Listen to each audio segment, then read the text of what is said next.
We'll practice tomorrow and see where some banged up guys are and shift from there. Were you pleased with what you saw last night? I mean, Kobe was saying there's a lot of freshness out there with some of the changes in the lines. I think it moves some minutes around for the wingers, not so much for centermen, but probably took a little fatigue out of some guys' shifts. The penalty killing has been so good at home. Coach Darryl was just saying he thinks we need to step it up a little bit on the road as well. Would you agree? Well, it depends what you call penalty killing. The goals that we've given up really aren't. When penalty killing, one was a face-off goal in San Jose, and one was basically a point shot goal, which is deflection. So, and the difference is numbers, really. Last time was 3.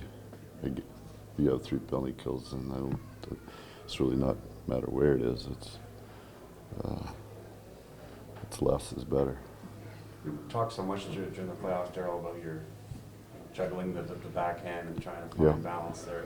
Green is back 2 games now, not to over dramatize it, but he just seemed to bring some of that calmness there. I think first off, it's some experience. Really, when you look with Robin being on the ice, and then Scuds being on the ice, and then Greener being on the ice, when you look at San Jose too, it's the very same. They have either Han and Stewart always on the ice, or Dan Boyle always on the ice, or Vlasic always on the ice. And so it gives you a settle down experience. And even though they're all different types, but it clearly gives you some composure in your own zone and composure with the puck. The home team has won every game in the series. How do you change that on Sunday? By winning. That should be a good way of doing it. It's not that easy. I mean, how do you change that? It's like fixing the hole in your boat. That's actually. Well, actually, you can fix a hole in your boat. Well, so you can do. So is it impossible to win on the road? Yeah. Well, then how do you change that? We lost 2-1 there twice. We could have won. If we'd have won 2-1 in overtime, you wouldn't be saying that. I mean, that's how close they are. I mean, it's not much difference.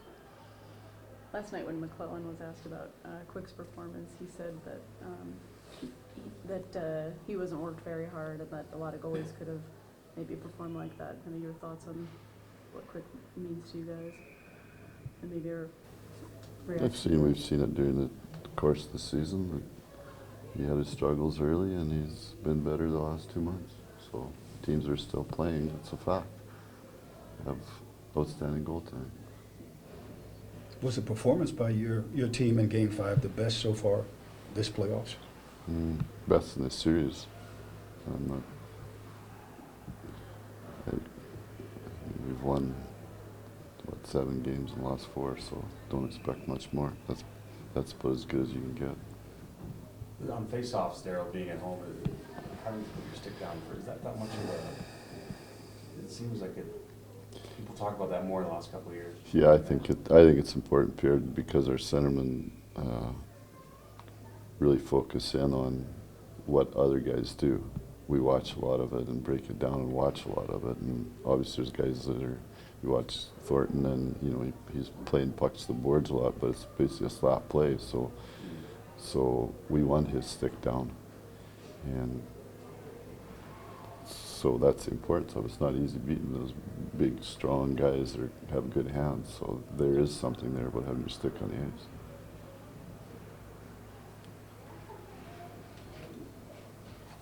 Thank you. I mean, 2 guys last night, Kopitar and Joe were. That's a lot of face-offs that they took, and even though we. Like Louis won it. Louis and Franz both won key draws in our zone, and obviously, they're talking about Louis because he won 1 for a goal, but still, you got to win some face-offs. You have to, and he's not easy to win against. Kopitar's won more than he's lost the last 3 straight.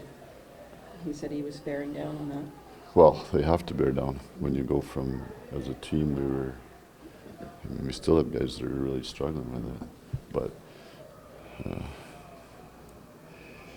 our percentages have went up, and it does manifest in how much time you have the puck or how much time you play in your own zone. It's almost, Coach, like in any sport, when you get to the playoffs, fundamentals are the most important part of winning games. I don't think there's enough of a difference in teams, so it comes down to the reason teams are still playing when you go, say it over and over, when you go from 30 to 16, you go 16 to 8, and the reason, because you're fundamentally sound, that's why you're still playing at the end of the day. So then it becomes down to the individual execution of it. And you just try and get everybody to do that. It's just basically a repetition. Darryl, you said that Stoll was able to get on the bike on Wednesday and he was going to do it again yesterday. How did that come out for him? He skated a little for a few minutes this morning, so you just keep seeing where it goes. It's